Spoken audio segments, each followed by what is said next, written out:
The ceiling fan is doing that lazy wobble again, a slow, rhythmic squeak that matches the pounding in my head. It's 2 a.m., and the silence in this house is so loud it's deafening.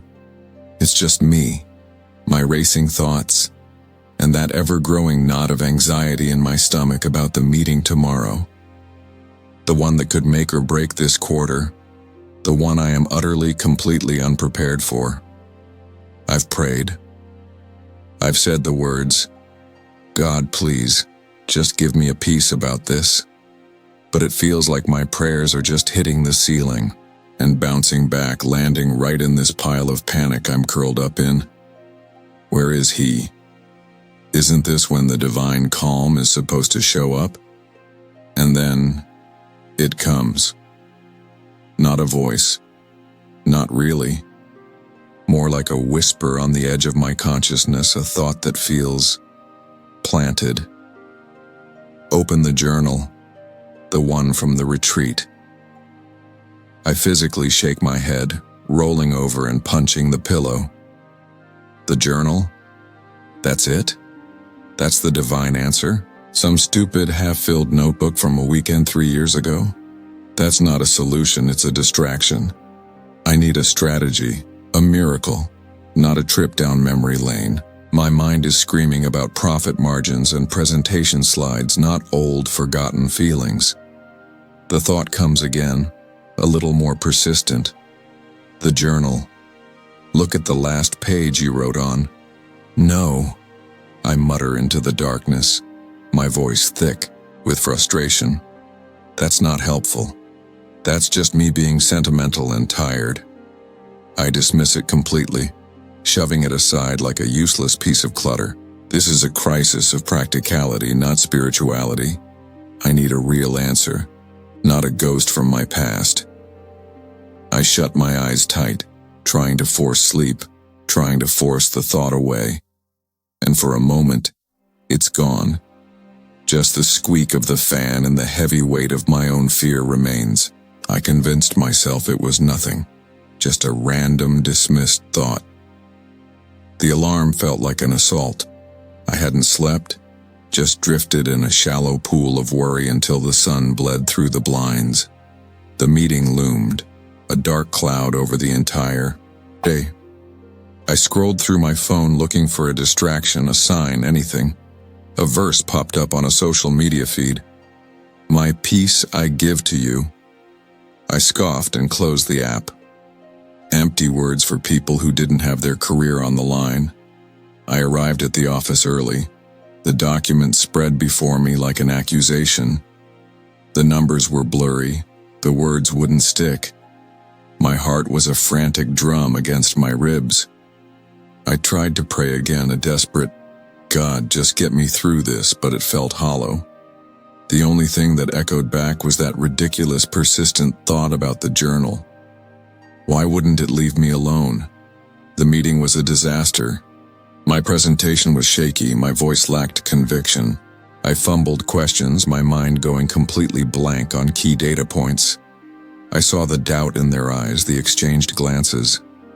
The verdict was clear long before my manager said, "We'll need to reconsider the timeline on this project."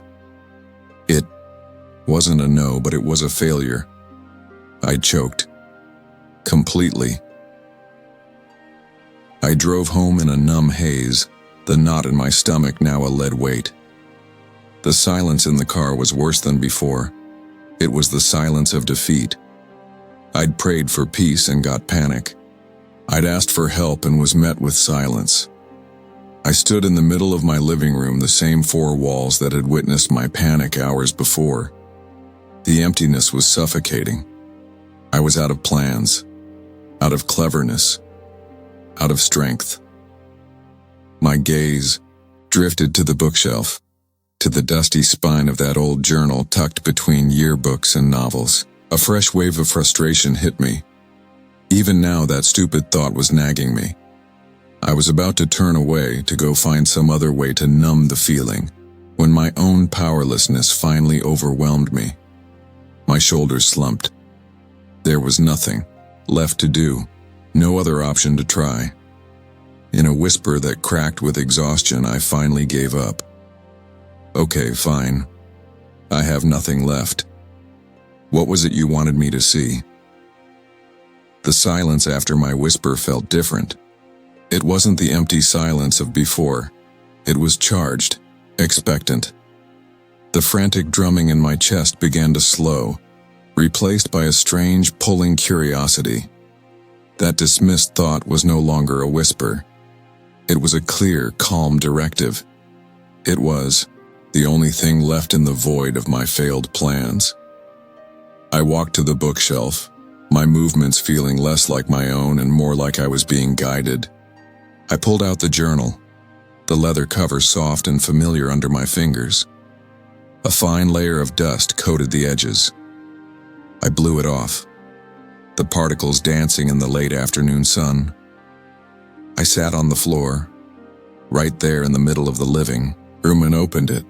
Pages of old prayers, notes from sermons I'd long forgotten, clumsy sketches of crosses and doves. It was an archive of a younger, more idealistic faith. I felt a pang of embarrassment, then sadness for the person who used to believe things were so simple. I flipped towards the end, to the last written page, just as the thought had insisted. It was from the final night of that retreat 3 years ago. The heading read, "Listen." Underneath, in my own rushed handwriting, were notes from the speaker's message. My eyes scanned the paragraphs about trust and surrender, but they were just words.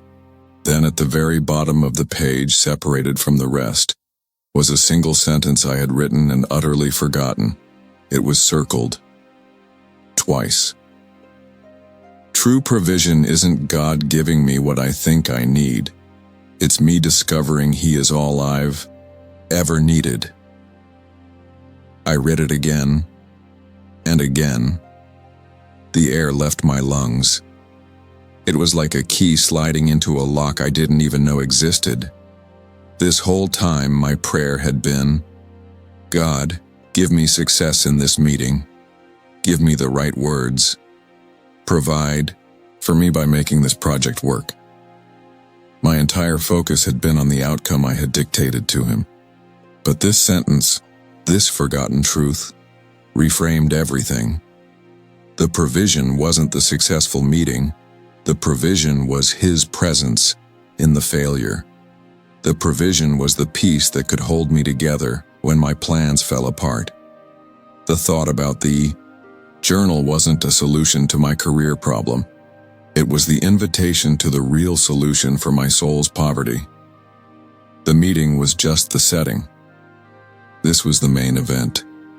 Tears I didn't even know were waiting began to stream down my face. They weren't tears of sadness or fear anymore. They were tears of profound relief.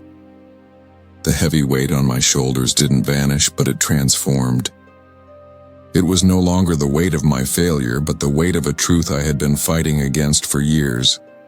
I had been dismissing His voice because it didn't fit my script. I wanted Him to be a supporting actor in my play, not the director of the entire production. I closed the journal, holding it to my chest. I didn't have a new job strategy. The project was still in jeopardy, but the paralyzing anxiety was gone. In its place was a fragile but genuine peace, a quiet knowing that even if everything fell apart, I would be okay because He was still God, and He was still good. He had previewed this moment years ago, knowing I would need this exact truth on this exact day. My obedience in finally listening wasn't about changing my circumstances. It was about allowing Him to change me within them. The main event was never the meeting. It was always this moment of surrender, this rediscovery, this homecoming.